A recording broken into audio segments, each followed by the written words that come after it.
YouTube. This is a response to Tom Benjamin, somewhat belated, but he started a little bit of a conversation across Tarot YouTube with the decks that make me happy tag, and I thought this would be a fun one to do. So again, it's decks that make me happy, not my favorite decks or the most powerful decks. I have a lot of decks that I work with that I think bring about really strong emotions, but not necessarily, like, happiness wouldn't necessarily be the first one. So I wanted to just show, I think I've got 6 decks here that specifically make me happy. The first one is Crystal Unicorn Tarot by Pamela Chen. This is a Rider-Waite clone, and it is just so fun. All the cards are pastel.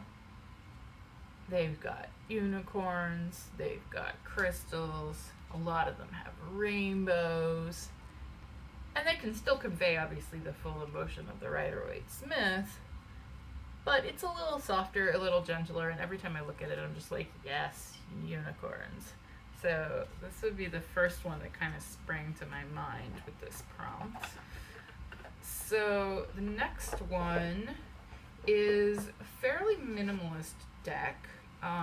It's a pip deck, and it is also pastel, which is not my usual color scheme, but I can go with it. And this is the Pastel Magic Tarot. So for example, you can see that Fool, just immediate happiness. You have things like the wheels, the sunflower. So there's a lot of people and then objects. There's also, like, all the knights are just horse. So some animals, but it's just a nice, like, light deck. Even the pip cards, you've got these cups with the hearts and stars, so that makes me happy.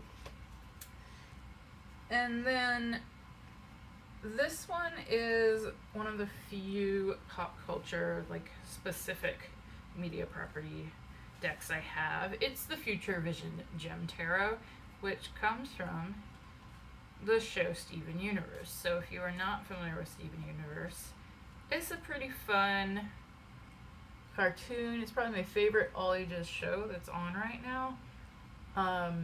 And it is just full of happiness. I actually find that these cards are, like, a little darker. I don't know if it's the dark border, but, like, here's the bonus card. Together Breakfast Friends. Like, you can't not be happy about Together Breakfast Friends. Even if the cards themselves are a little on the darker side, it's still just, it's very joyful. So, and it makes me happy that there is such a deck. It's kind of funny they have Lars as the Fool, because Steven is totally my ultimate fool, but that's alright. So this one is I have a couple of recent acquisitions. One is the Everyday Witches. And I think this just makes me happy because it's very, some of the cards are really joyful, like here's the world, but it's also just very kind of everyday, casual fun. Like, I feel like these witches really jump off the card for me, and they're just have a kind of overall happy feel to it. Even if it is a little, like, this is a little heteronormative. Admittedly, this is not, like, the most diverse deck, but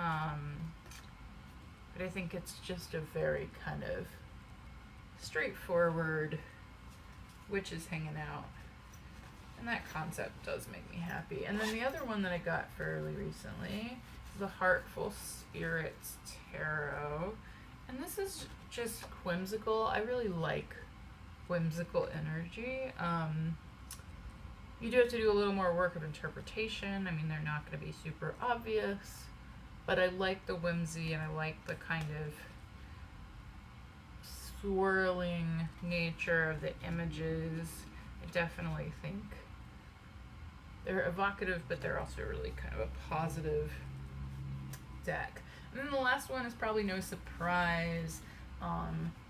It is my favorite deck right now, but it makes me happy not just because it's my favorite deck, but because it's just so good.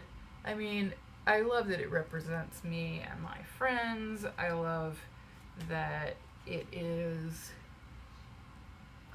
modern, but also brings about a lot of correspondences, and just looking at different cards. Like, this is the Dreamer of Tomes. Like, all the library imagery in the tomes just makes me really excited.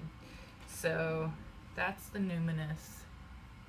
No big surprise, but that is the final deck that makes me happy. So I'd love to see your decks. Feel free to post a video with the decks that make you happy, and I will leave a link below to the original video.